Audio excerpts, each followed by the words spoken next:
We've had another incredible evening of chess in the Crypto Cup. So the match of the day was Praggnanandhaa against Magnus Carlsen, and Pragg actually had to win the match in the first 4 rapid games to catch Magnus and then win the tournament. But unfortunately he couldn't do that. So Magnus actually kept him at bay in those rapid play games. They ended up level after those 4 games, and they went into these blitz games then to see who would win this mini match. But it meant that Magnus had already sealed the tournament going into these blitz games here. So he finished first, and then Pragg finished second, and we had Alireza on third. Good tournaments for both of those youngsters.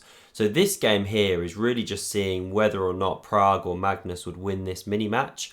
Now Pragg has the white pieces here. Magnus was looking to mix it up because Pragg had actually won the first game already, so this is the second one. Magnus is in a must-win situation in this blitz game. So Pragg kicks off here, he goes pawn d4, and already we have g6 from Magnus, the modern defense, he's going off the book. No queen's gambit declines, for example. e4 played, bishop g7, knight f3, d6. The bishop comes to c4, very logical development from both players, knight f6, and black's really looking to provoke these pawns forward here, but queen e2 played, knight c6, another provocative knight move. But the thing is, when you've got the centre like this, you're very happy to just maintain it, unless you're actually winning a piece or gaining a really concrete positional advantage. Why move these pawns? Why give up key squares? Just hold on the position, suffocate the black pieces. So now we had h3 from Pragg. He's playing against any bishop g4 stuff, then pressuring this pawn.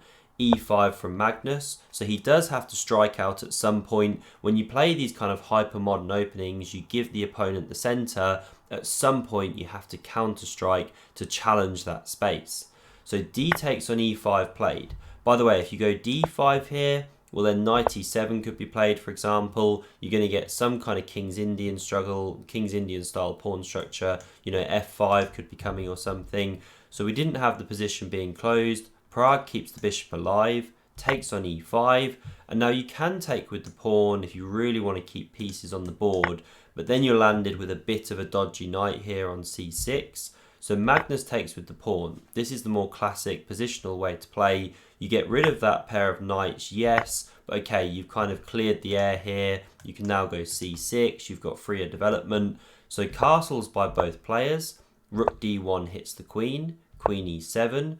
Pawn b3 now played, very logical, developing like this. Rook d8, so Magnus challenges that powerful rook on the open file. We had an exchange, queen captures. The knight came to c3, so these could be some annoying jumps. c6 covers those squares, and now pawn a4 from Pragg, so he secures this bishop, and one day he might go a5, maybe knight a4, c5, all these kind of ideas in the air. So white's better here, for example, this bishop is very good. It's hard to develop this one, and that's why queen e8 is now played, preparing bishop e6, challenging this strong piece.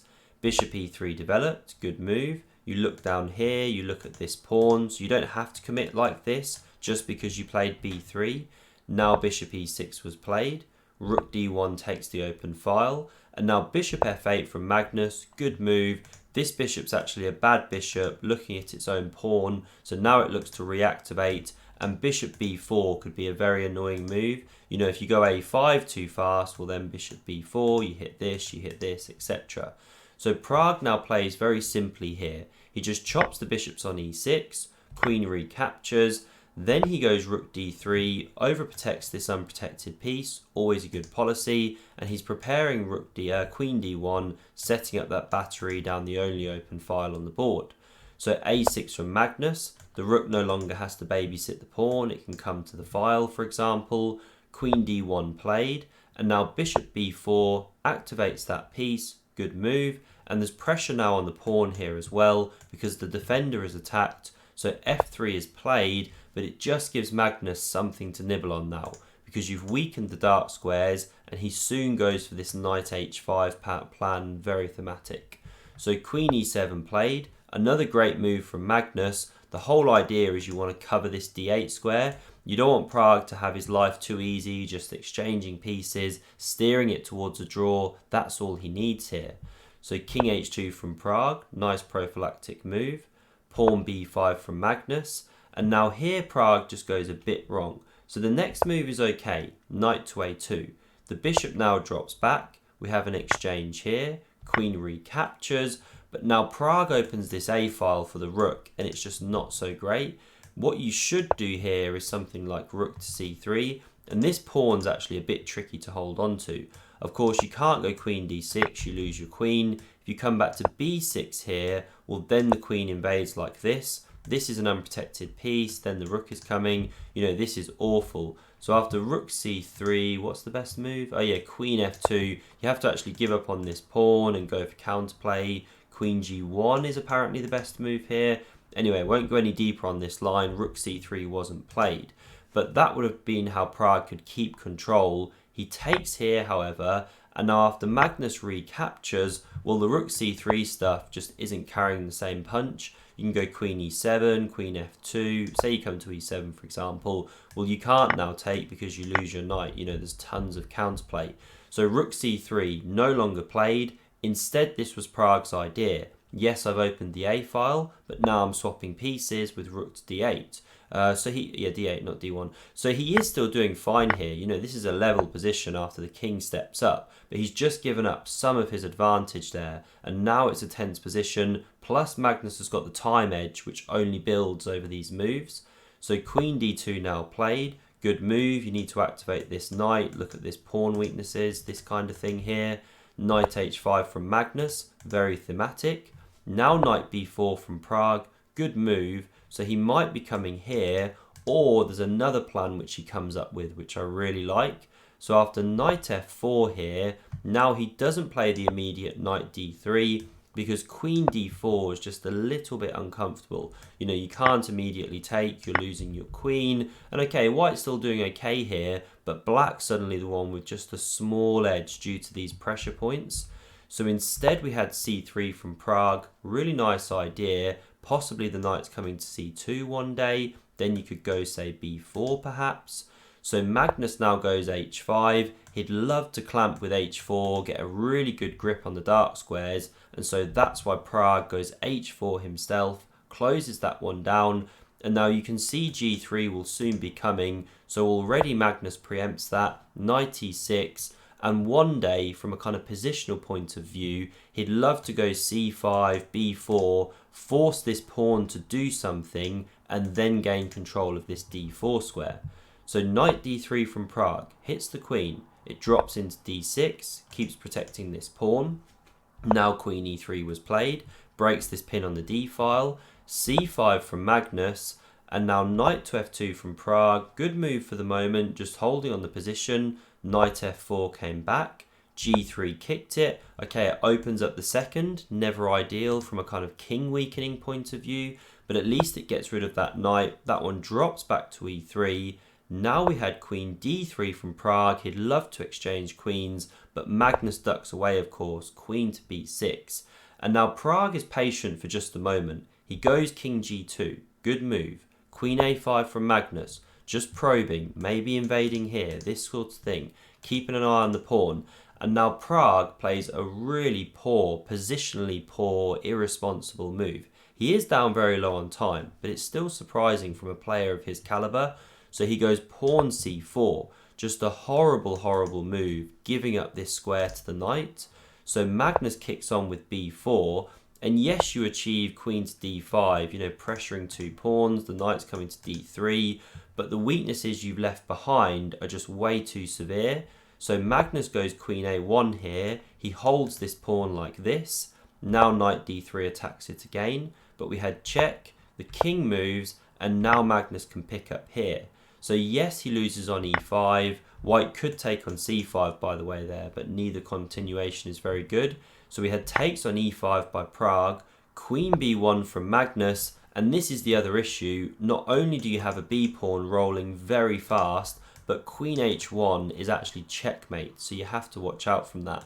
This pawn covers g4. So that's why the king steps back. Now Magnus checks, king h3, pawn b3, he gets that rolling, and Pragg now has to step back. He has to try and cover that pawn, and it costs him a piece in just a moment here. So queen c3 was played, now pawn f4, Pragg's desperate for counterplay, and after b2, here Magnus misses an amazing shot. So Pragg snaps off the pawn, very natural. Now look at the time, they're down to literally seconds. You know, they're under so much pressure, long tournament, day 7. They've just played 4 rapid games, now on the second blitz. But here Magnus missed a simple tactic. He could go knight f4, check. The pawn is pinned. And it's not even about just picking up the queen.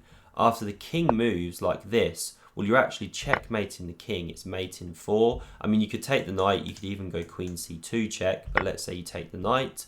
Now, the king can either come here, or you chuck your queen away. But say you don't chuck your queen away. You just move the king. Okay, you do chuck your queen. Yeah, you're mating like this. So, literally mate in 4, missed by Magnus.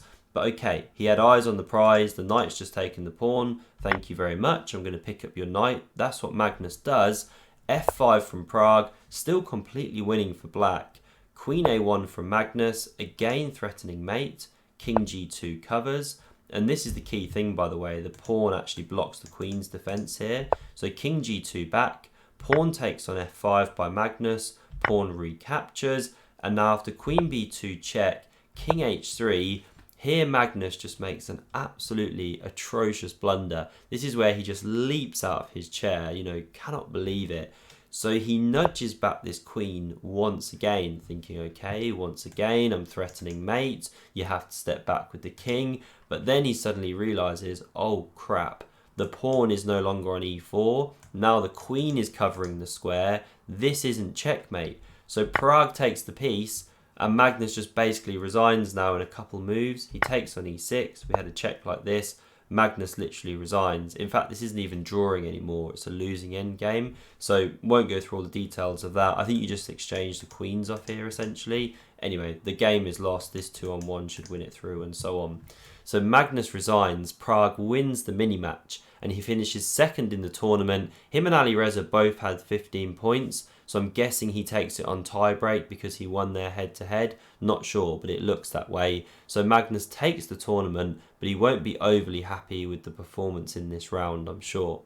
Anyway, I hope you enjoyed this video. If you want to see more like this in future, do consider subscribing. If you're interested in getting more interaction with myself, do consider some membership options to the channel. Great perks there. And if you want to see another amazing epic chess game from this tournament, then click here. Thanks very much for watching, and see you soon.